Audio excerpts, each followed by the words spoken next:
The sound cut through the morning chatter like a small, decisive crack. Paper tearing. It wasn't the soft rip of a grocery list or the careless crinkle of a worksheet.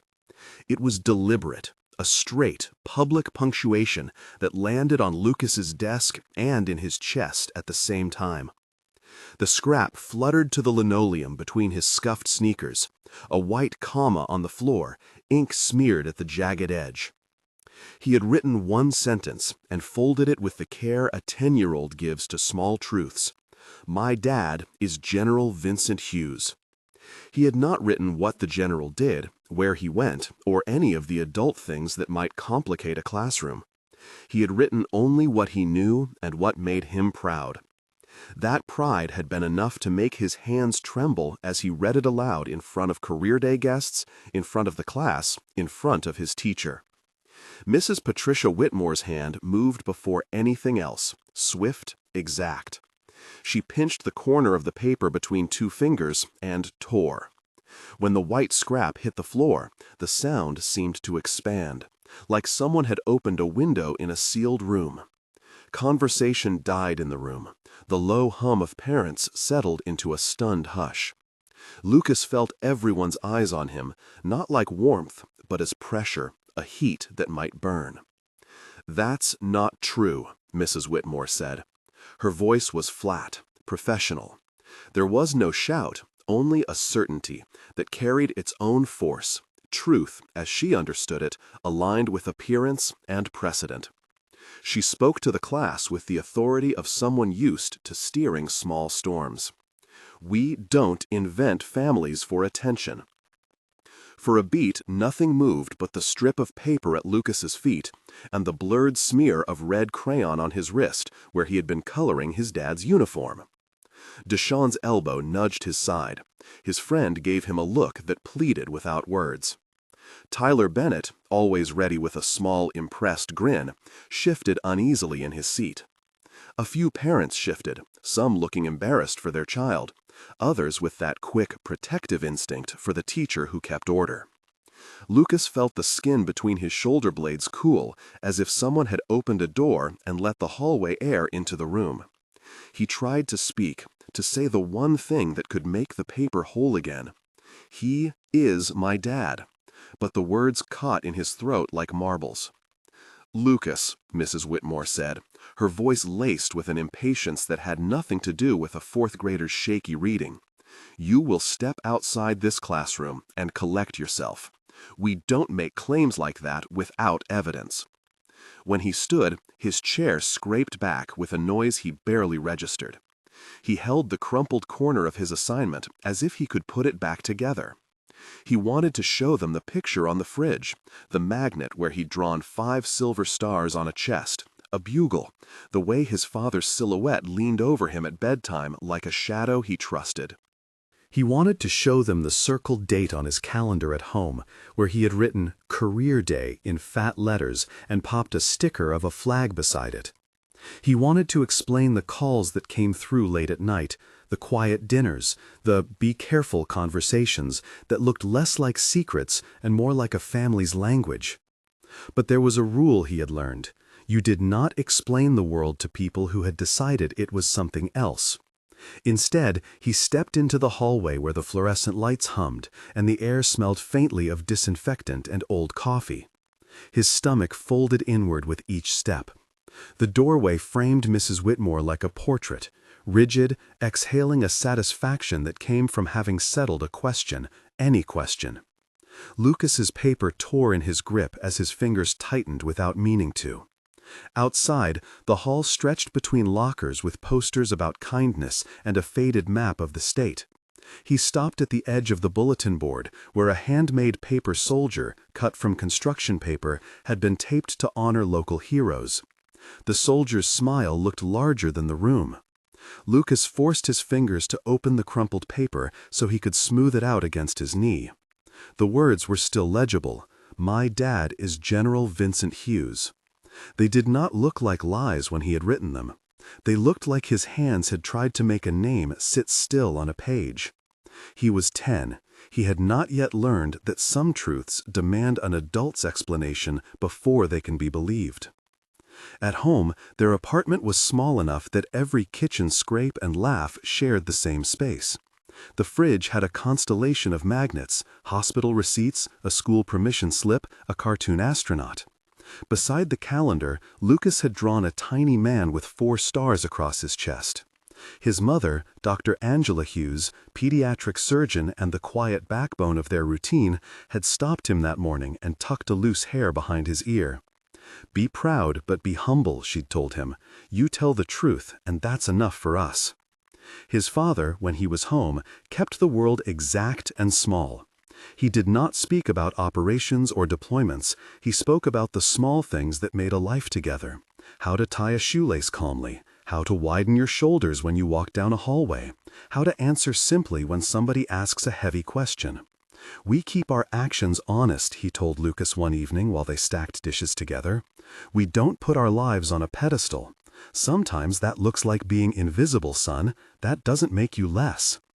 That secrecy had a purpose, a reason Lucas understood in the flickers of glossy family photos and in the way his father knelt to meet his height rather than tower.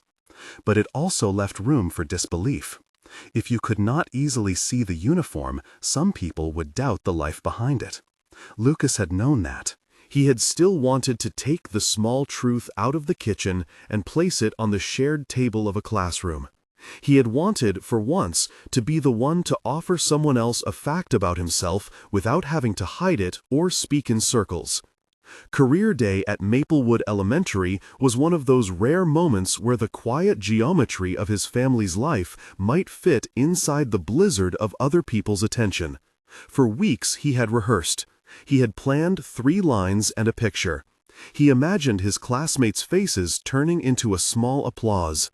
That was what children do. They bring their worlds together and hope the edges match. Mrs. Whitmore had taught this class for 17 years. She wore her hair in a careful bun and shooed thoughts into neat rows like little ducks. She believed in curriculum and standards and in teaching kids to be tidy about the facts. She was also, according to some parents, excellent at keeping a classroom's chaos from turning into something that swallowed teacher prep. To others, she had the air of someone who expected students to be like the ones she grew up with, tidy, roughly middle class, neat in the way their stories fit established boxes. But people don't arrive whole in any single dimension. She had come to teaching because she loved history, and because the idea of young minds getting curious lit up a part of her that had been dulled in other jobs. She had a mother who had worked 2 jobs and had taught her, early, to make choices that prioritized stable outcomes.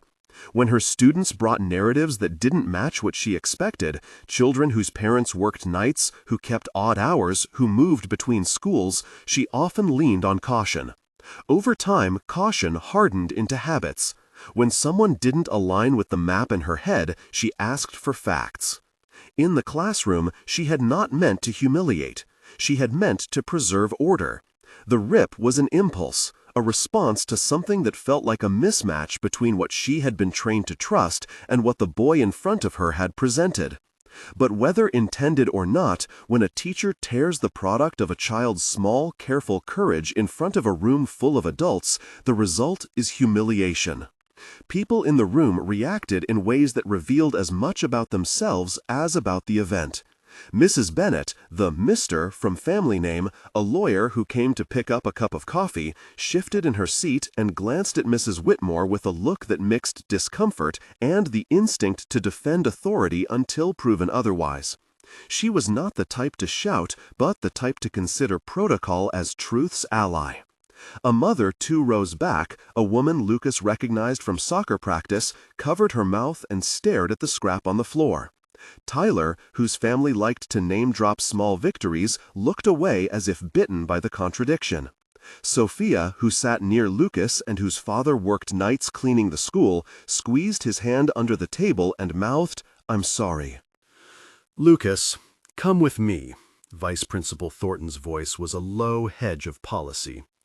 He had the posture of someone who had learned to handle what adults refused to resolve.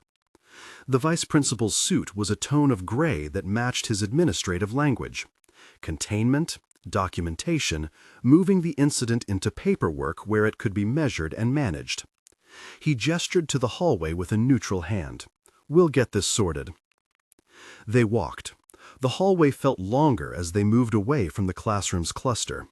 Students peered from desks, parents whispered. A woman in the back dabbed at her eyes as if mostly at the drama of a children's production. Lucas's stomach dropped lower with each step. He had expected, in his child-bright way, maybe a question or a rebuke. He had not expected the public unmaking of his words.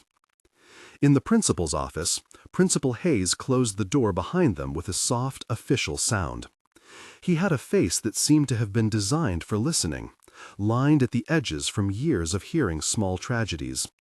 He wasted no showmanship. He was practiced in calm. "Lucas," he said, offering a chair and a faint smile, "why don't you tell me what happened from your side?" Lucas tried. His voice startled small and high in the padded room. He told about the picture he'd drawn, about his father's stars, how he'd pictured them in crayon, and about how being a general had sounded to him like courage and quiet. He told about the phone calls and about nights when he boarded his father's laundry like a ceremony, smelling of starch and something clean and sure. He expected the principal to nod and say the words that would restore the thing that had been clamped down in the classroom. Principal Hayes looked at him and then at the folder on his desk. He had the habit of scanning both faces and paper, as if both needed to agree before action. "We have statements from Mrs. Whitmore," he said slowly. "She felt you were trying to draw attention. We're going to collect everything, and we'll talk to your mother and father if necessary." Lucas blinked. "My mom is here," he said. "She watches from the back sometimes. Dad, he's not here." "Not here," the principal echoed, like a fact that needed settling. "We will follow procedure, Lucas. Right now it would help if you could be patient and let us handle it." Patience felt like a thin sheet stretched over a rolling ocean. Lucas folded his hands in his lap and thought of the clock painted above the main office. The same clock that always seemed to show different times depending on your anxiety. He would be patient, he told himself. He would be still and let adults move the cogs. He sat there and listened to the principal's voice make neat circles around the event like a jar circling the lid. Outside the office's small window, the corridor buzzed. Some parents had already gathered near the doors, exchanging versions like coins, small, dirty, valuable. Mr. Bennett approached the window and tapped the glass once to catch the vice principal's eye. He was clean in his suit, his jaw set by habit, the kind of presence that said, "I can make this uncomfortable." He leaned toward the door but nodded at Lucas with a brief, businesslike sympathy. "Hang tight," he mouthed. Back in the office, a teacher from another grade peeked in, offering a half smile, the kind people give when they want to be supportive but don't want to step into the center of a storm. Lucas's backpack sat by the chair, zipper half open, showing a pencil case with a chewed eraser. He had not eaten his lunch. In the small rectangle of stillness, he considered the ways adults rearrange truth until it fits their comfort. There was a phone on the desk. Principal Hayes picked it up and thumbed a contact with practiced speed. Dr. Angela Hughes answered after 2 rings. Lucas heard his mother's voice in a tone that had always been used to calm, crisp, and competent. She had the composure he admired and sometimes resented for being so stable. He wanted to tell her everything at once, to spill the morning like a cup, but he only said, "Mom, I'm okay," because that was always what made her quiet. "I'm coming in," she said. "I'll be there in—" She checked the hallway above the principal's head and then added, "I'm in the building now. I'm coming." Her voice brought a small, steadying warmth into the room, but it did not clear the thing that had lodged in him. The principal offered to step out and speak briefly with the teacher, to ensure the child's feelings were acknowledged, to set in motion the documentation that smoothed the way for later actions. His hands moved like someone used to moving small, difficult things into boxes. In the classroom, the remaining parents chittered. Some defended Mrs. Whitmore. She has standards, they said. A few poured thinly veiled support into phrases about fairness. Others adjusted their posture toward their children, a quick inspection for signs their kid might be damaged by the spectacle. A mother who worked in the district office, who had been a friend of Mrs. Whitmore for years, whispered that perhaps the teacher had misread the situation and would apologize once she had time to reflect. But in that same hum, there was a different sound, the low, uncomfortable recognition in a few faces that something else had happened. Deshawn's mother reached for a tissue and patted her son's shoulder, as if bracing him against a new understanding. Sophia's father, who came in from nights cleaning the school, stayed quiet, eyes darting between his daughter and Lucas. Some things, he had told Sophia before, you could not change overnight, but you had to start. Lucas sat in the office and watched grown-ups speak in patterns he did not fully decipher. He imagined his father's shape cutting through a fog and planting a steady hand on his shoulder. He thought of the way his dad leaned close to hear about the small things. He thought that if his father were there, things would look different. People would not need to measure his words against their assumptions. They would listen.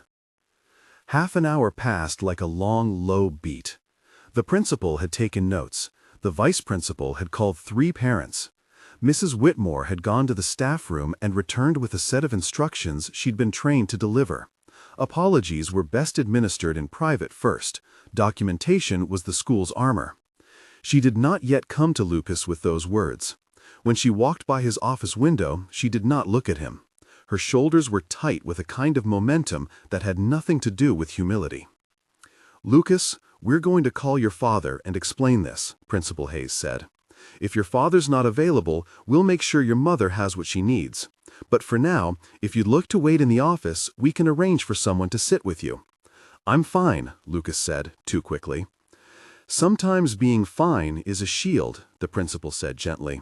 "If you want, you can go to the library until this clears. Be with friends." Lucas thought of the library with its soft lights and a friend who read aloud in a voice like a stream. He thought about staying, about waiting for what he hoped would be an answer from the world outside these doors. He chose to stay because being in that office felt like being close to the moment when the scales might tilt. His phone buzzed once in his pocket.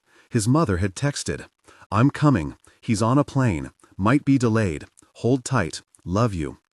The message was a small, hot stone in his hand. He read it 3 times. On the date circled at home, his father had promised to try and make it to career day. That was the whole truth. He had tried before, had tried to crouch into the small openings family life allowed.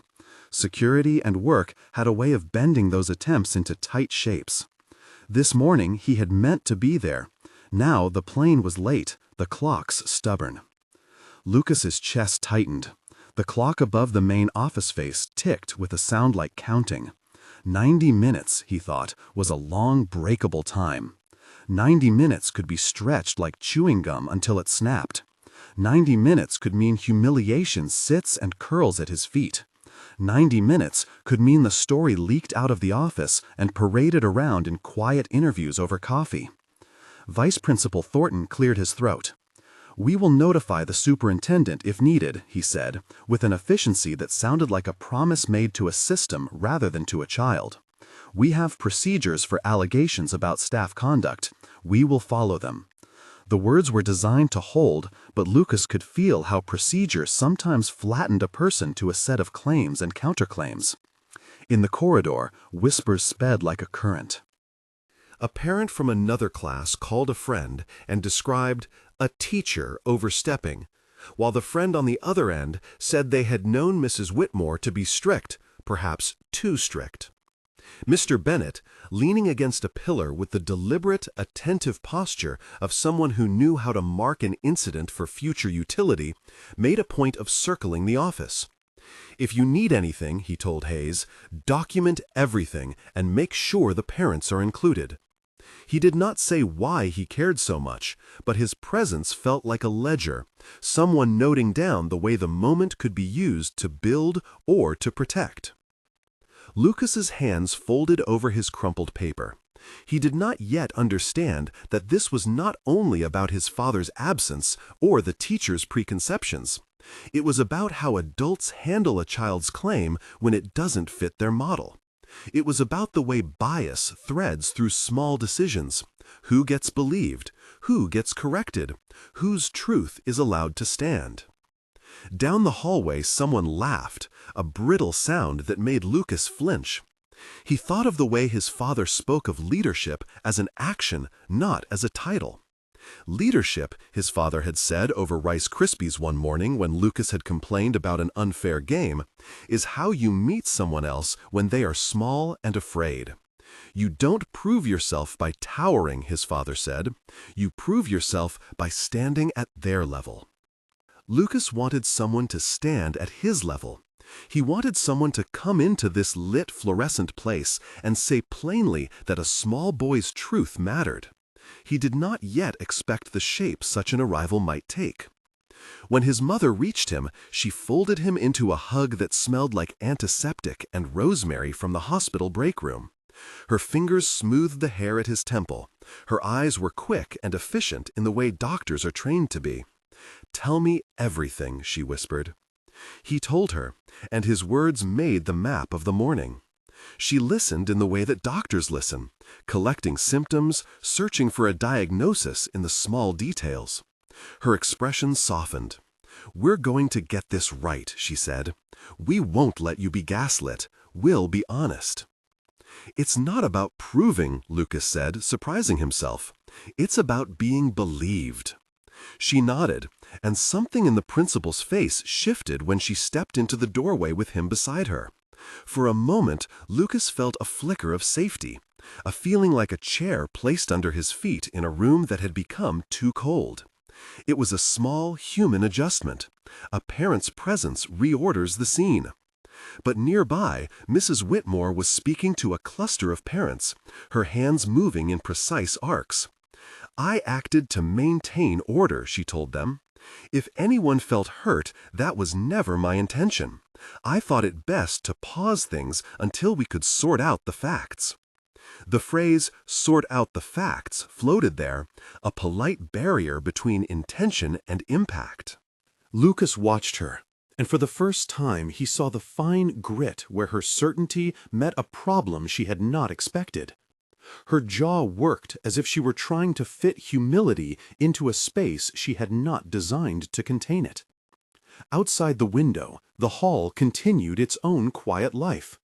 A custodian wheeled a cart past and smiled at Lucas as if the small boy could be soothed with routine. A bulletin board display, Students' Dreams, had a poster where several kids had written astronaut and teacher and doctor. Lucas's was small and blue and said, "My Dad," with 4 stars drawn beside it. The principal's phone buzzed again. He glanced down and then met Lucas's eyes. "Your father called," he said. "He said he's en route, but there may be a delay." Lucas's breath caught. "How long?" "He's on a flight that had a schedule change. He said he'll be there as soon as he can." The words were thin as paper. Lucas imagined the world outside the school's windows as a map of knots and lines, planes, roads, offices, none of which seemed to understand the exact geometry of a child's need to be recognized. He thought of the circled date at home and the sticker flag beside it, and how holding the truth in a public place had made it fragile. "Try to be patient," Principal Hayes said, with a patience that felt like someone placing a blanket on a child who was shivering. "We'll keep you updated." If it helps, Mr. Bennett offered to help coordinate. Lucas nodded, then found his hands empty and hollow. He imagined the minutes stretching.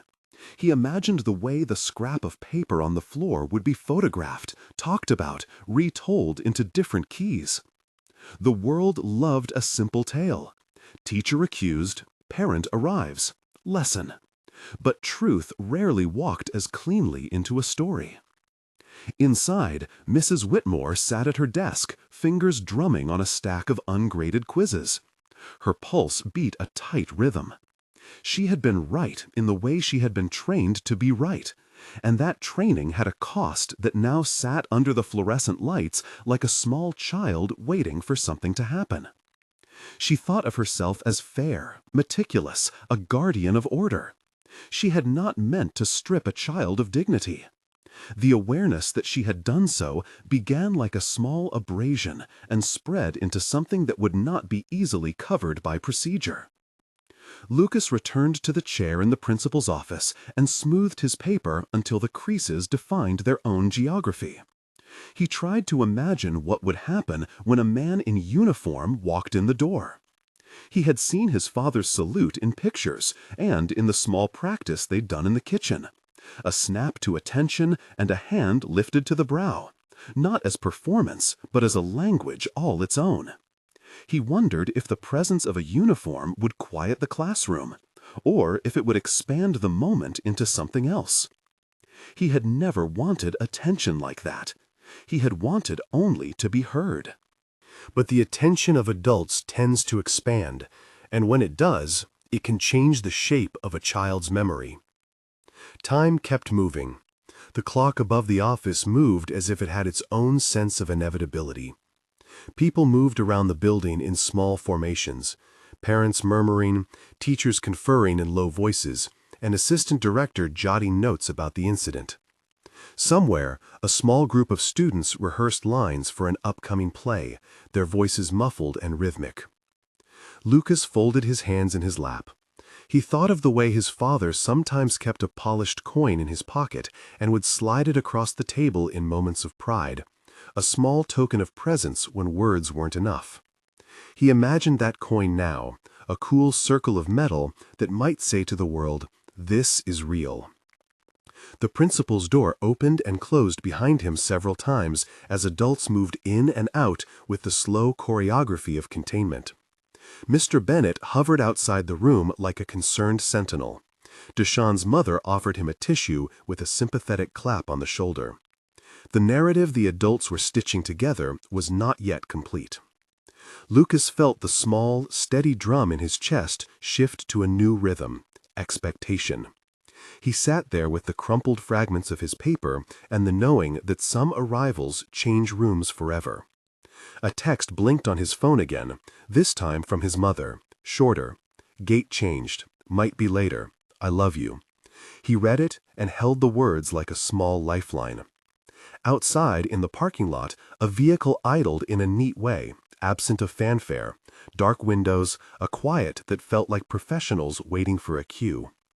Inside its calm, other people checked watches and phones. They were not yet necessary, they were poised, an apparatus of goodwill crossing the small private world into the school's public face. Inside the office, Vice Principal Thornton bent over the principal's desk and spoke in that low administrative register that is part reassurance and part transaction. "We will file a report," he said. "We can bring in mediation. We should consider district training for staff." Principal Hayes nodded. "Yes, I want to make sure the child's well-being is our priority." "And we need to be mindful about public reaction," Thornton added. "These things have a way of spreading online." "Of course," Hayes said, "but the immediate concern is Lucas." Outside the glass door of the principal's office, someone shuffled closer to the entrance. It's possible only to hear that a presence is coming before it appears. The sound is subtle, a change in the way the floor air feels, a tightening in the things that were said. The pause before an arrival is where most stories gather their breath. Lucas did not know who would open the door. He imagined many faces, many possible outcomes. He imagined being proven, or being ignored, or having the whole thing folded into a word like discipline that carries no warmth. He sat forward and straightened his shoulders. He wanted to believe that the world would tilt toward truth if someone only arrived and said so plainly. He wanted someone to kneel, to match him at his height, to say, "I believe you." He had never learned that such a small sentence could be a kind of rescue. The hallway light shifted as a custodial cart moved past the office window. Voices softened. A teacher closed a classroom door like she was closing an invitation for further ruckus. A secretary looked up as if expecting someone. The space contracted in readiness and released a breath. There was a knock at the principal's office door, sharp, deliberate. Heads turned like flowers at sun. The principal turned the handle.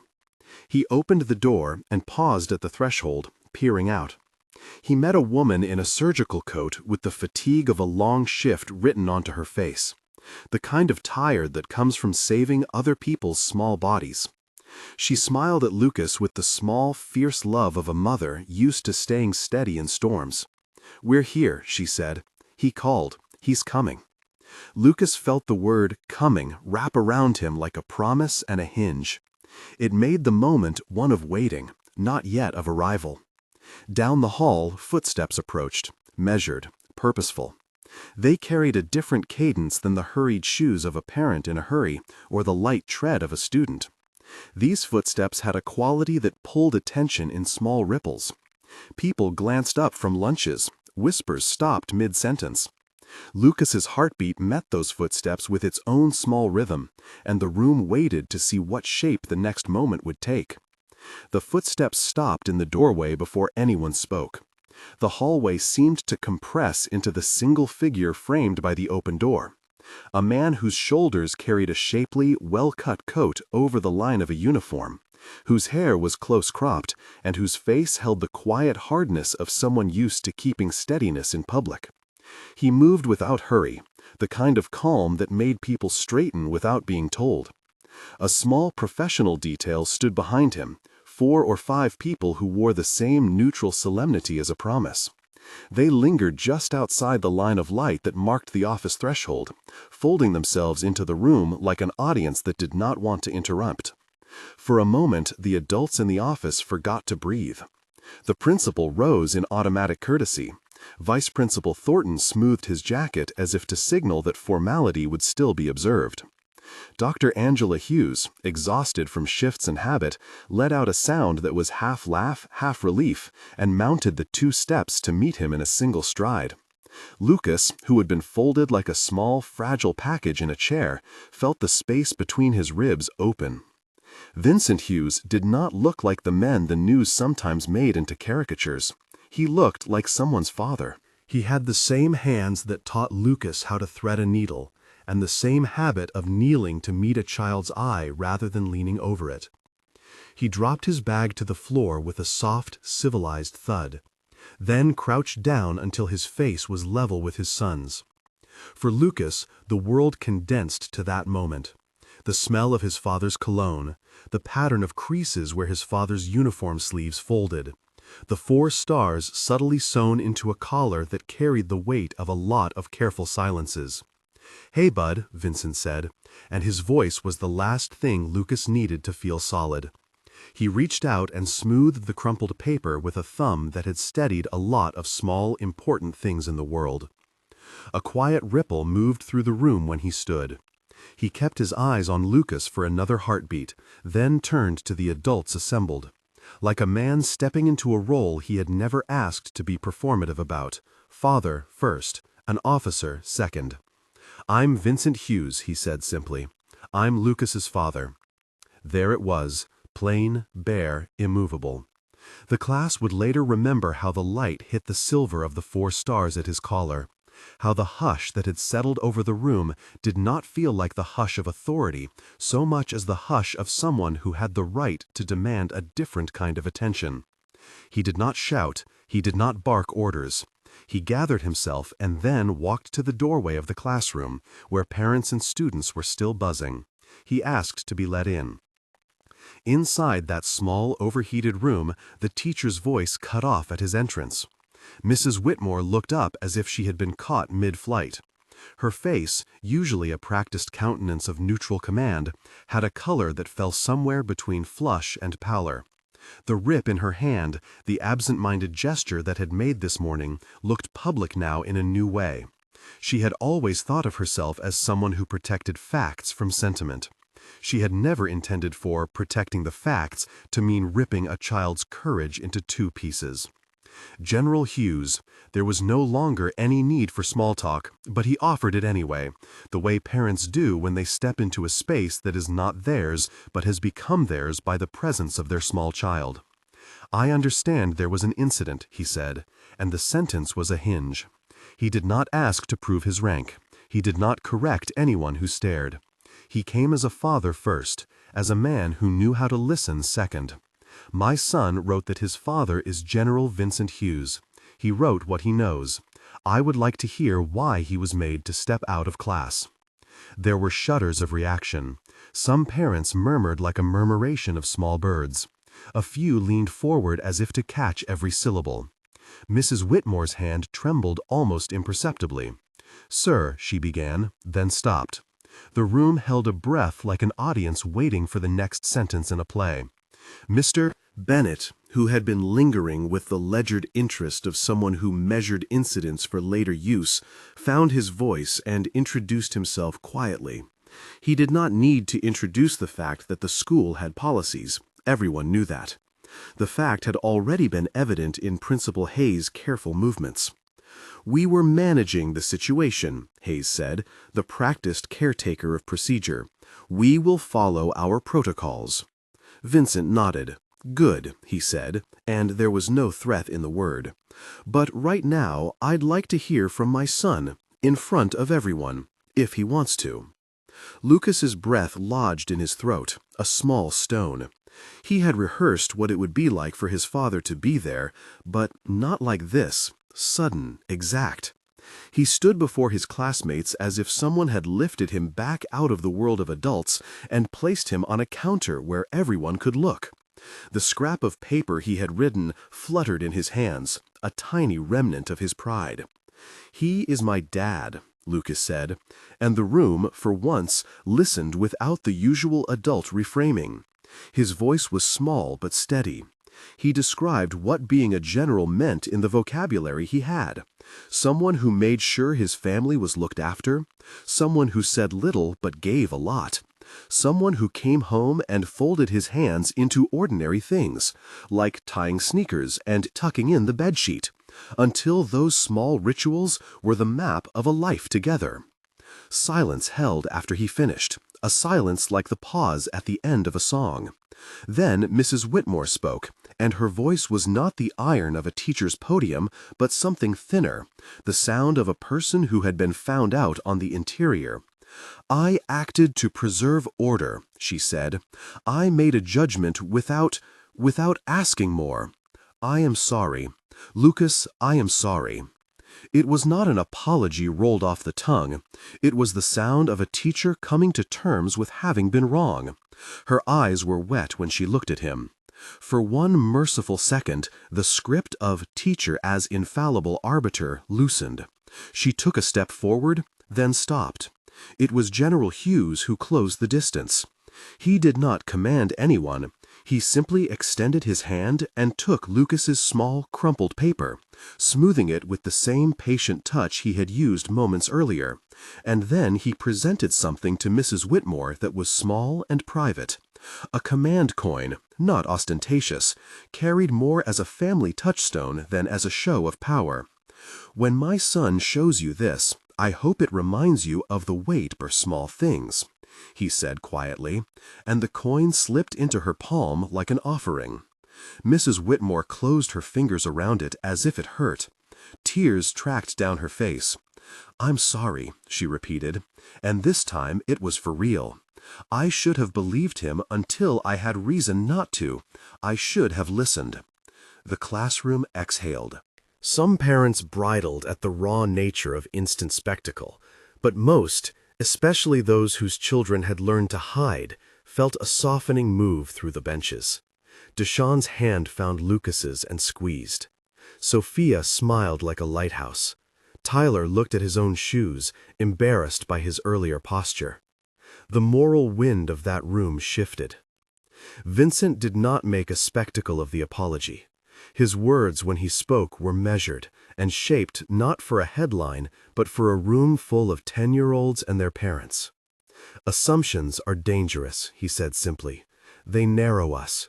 We must be willing to ask, to listen, and to believe as a first principle when a child speaks of their life. That's not weakness, that's responsibility. He then addressed the adults with a clarity that had no need for grandstanding. I don't want this to be a moment of shame, he said. I want it to be a moment of learning. If there are policies we can change, if there are trainings to do so that teachers can recognize their implicit biases, then let's implement them. I want Lucas to be proud of who he is and to see his truth honored in places that matter. Principal Hayes nodded, the well-practiced caretaker of bottles and jars and calendars.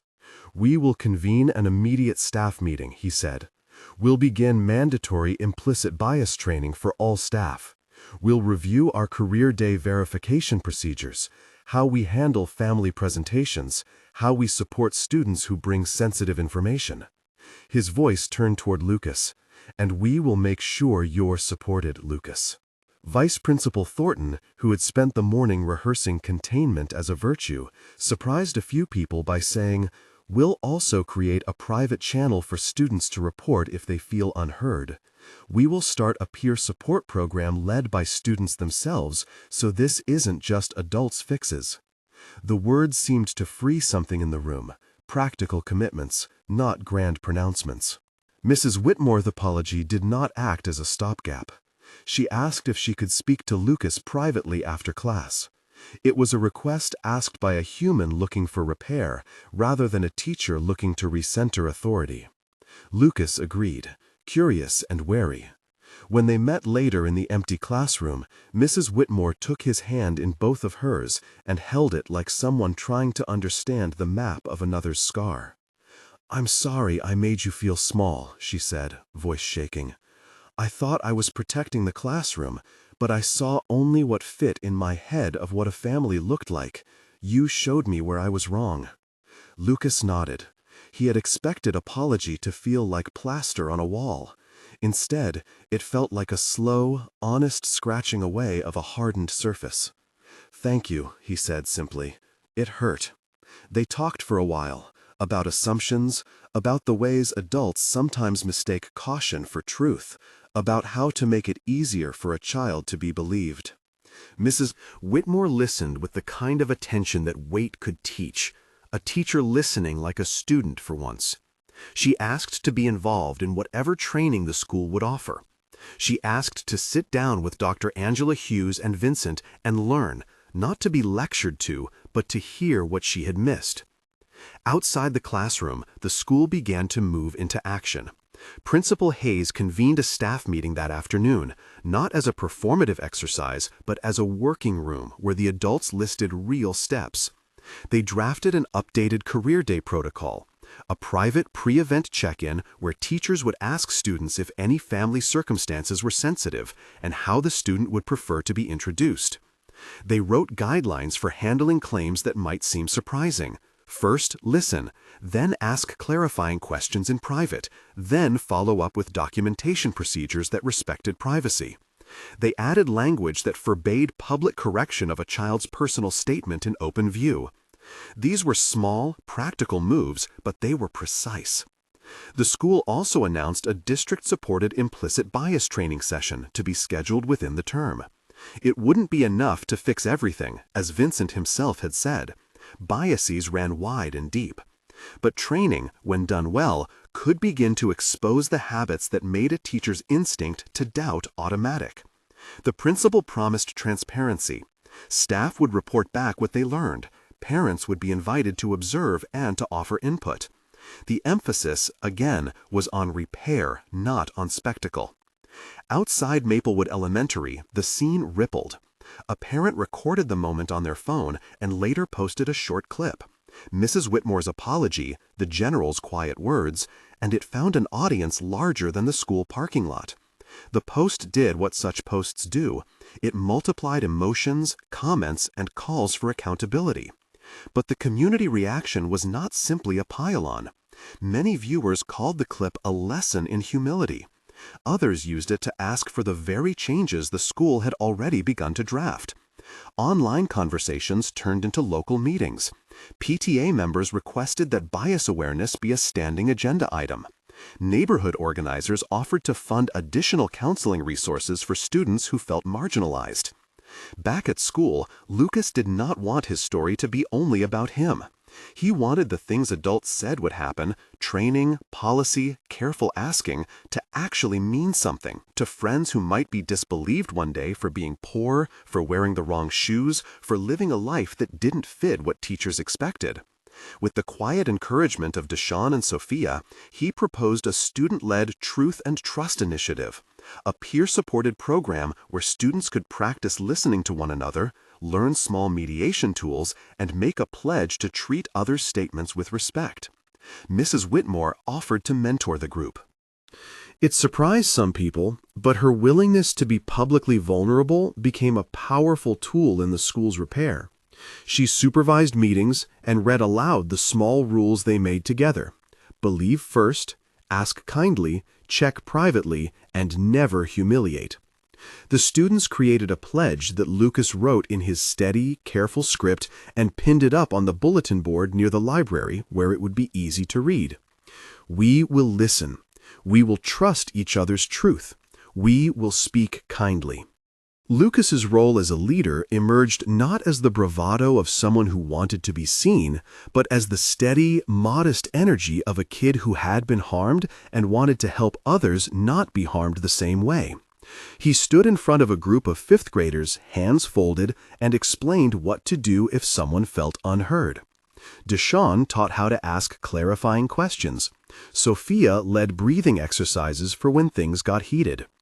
The program did not pretend to cure bias, but it taught concrete steps kids could take when the adults around them faltered. Mrs. Whitmore's transformation took time, and it was messy. There were staff meetings where she cried and spoke of how, for years, her shorthand had helped her manage the chaos of classrooms. There were times she became defensive before she learned to pause, and moments where old habits surfaced. But what changed her was not punitive spectacle, it was listening. She spent afternoons with Dr. Angela Hughes and with training facilitators, reading, reflecting, and confronting instances in her own past where her assumptions had made life harder for a child. She began to change small things in her classroom. She rearranged desks to encourage more peer conversations. She introduced weekly share circles where students could present parts of their lives without penalty. And she instituted a private check-in process for guests and family claims. The vice principal's idea for a reporting channel was also practical. They created an online form for students to flag incidents of disbelief or humiliation.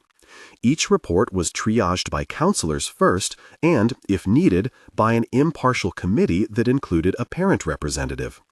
The point of these procedural changes was not to build a punitive system, it was to make sure that children's complaints were heard and handled humanely. Mr. Bennett, who had watched the moment as someone used to weighing leverage, surprised a few by donating a small fund to support the program. He told the PTA, quietly, that he'd been wrong to assume his own instinct was always right, that the incident had changed him. He asked that his name not be put on the donation, insisting the money be used for training and peer-led initiatives. Actions like that made the changes feel less like quid pro quo and more like real community repair.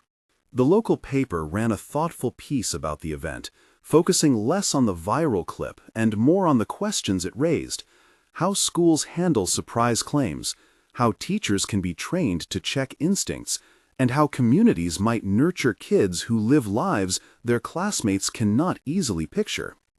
The piece quoted a researcher in general terms about how bias can lead to disproportionate disciplinary actions for students who are Black or brown in America, an observation that contextualized Lucas's experience without reducing him to a statistic. The school board, nudged by the column and by parents, held a meeting to discuss district-wide training and school-level protocols. Yet, as important as the institutional shifts were, the real work happened in smaller places. In the library, where a counselor sat with a child who had been disbelieved the year before. In a fourth-grade classroom where students practiced listening exercises. In Dr. Hughes's kitchen, where she and her husband cued Lucas to tell his story only when he wanted to. The public vindication Lucas received was a remedy for the moment, but what restored his dignity more fully was the consistent, ordinary care around it. There were hard, honest conversations. Teachers who had not attended the training admitted to the principal that they were frightened of being labeled or shamed. Some parents worried that correcting the teacher would undermine authority. Others thought the school was being too reactive. These debates were evidence of the tension in any community change. Progress is not linear. But the school kept its commitments. There were follow-up sessions, midterm evaluations, and a plan to integrate bias awareness into teacher induction programs for new hires. A few weeks later, Maplewood held another career day. The format was different, safer, more thoughtful. The administration had implemented the pre-event check-ins. Parents were given the option to publicly introduce their children or to work with staff to present differently if their family situation needed privacy.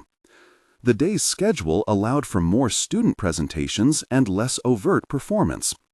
When Lucas read aloud his paragraph about his father, his voice was calmer. The room was attentive. Mrs. Whitmore clapped like everyone else, but there was something gentler in her face now, an admission written in the lines around her mouth.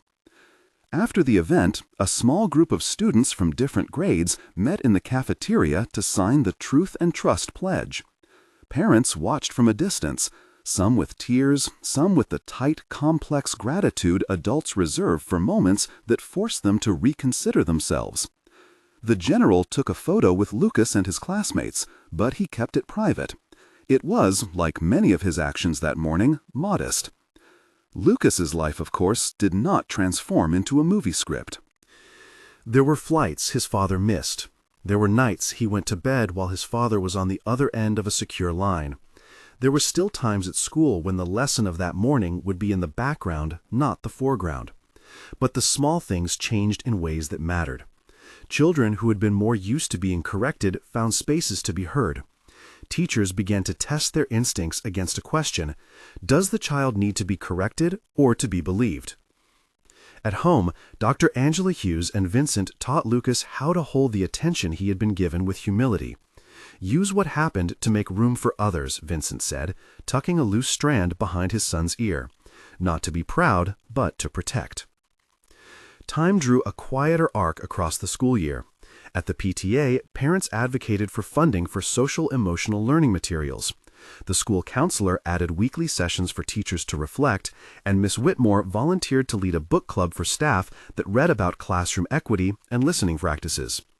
The district's training rolled out in neighboring schools, not as a cure but as a conversation starter. Other schools in the district watched what Maplewood had done and, in a few cases, adopted similar pre-event protocols. Lucas's Truth and Trust Charter found a place on the wall near the library, pinned between student art and a map of the state. A teacher later noted that conflicts between students decreased slightly, though she cautioned that changes in behavior take time and continuous attention. Mr. Bennett would later tell a friend that he believed the change had started with humility more than with the general's presence, a recognition that institutional repairs come from many small people deciding to do better. There were, inevitably, complicated voices.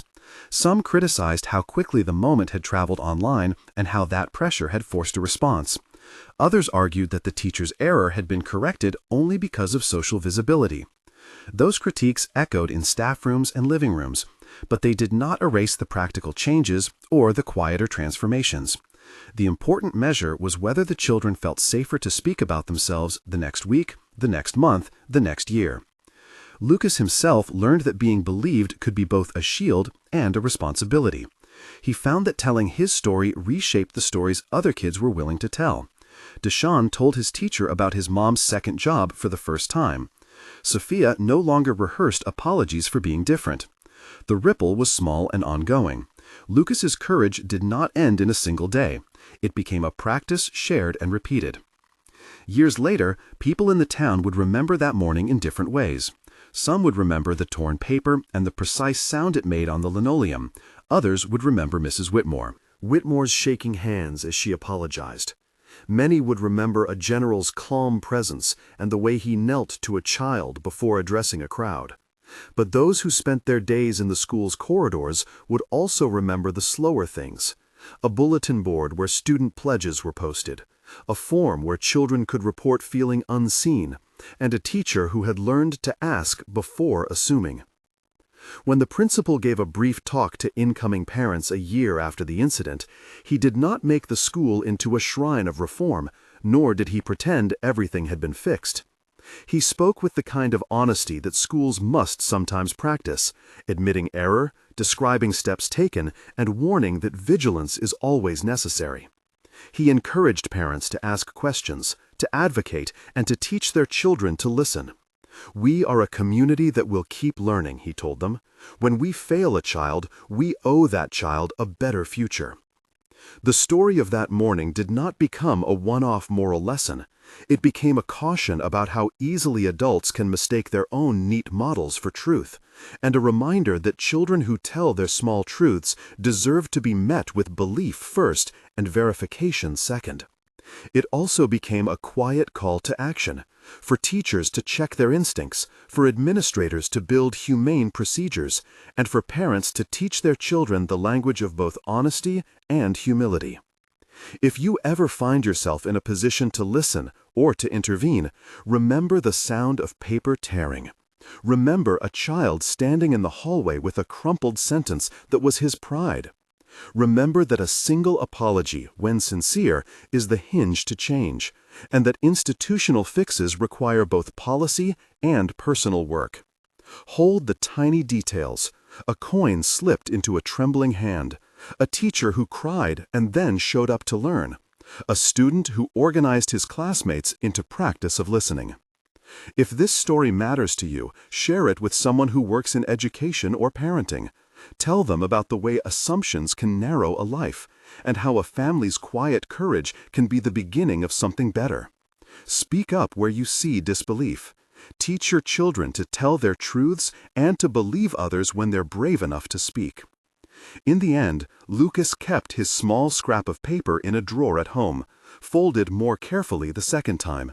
It became a talisman not because it recorded a victory, but because it remembered a cost, and because that cost had prompted a community to do the harder work of changing.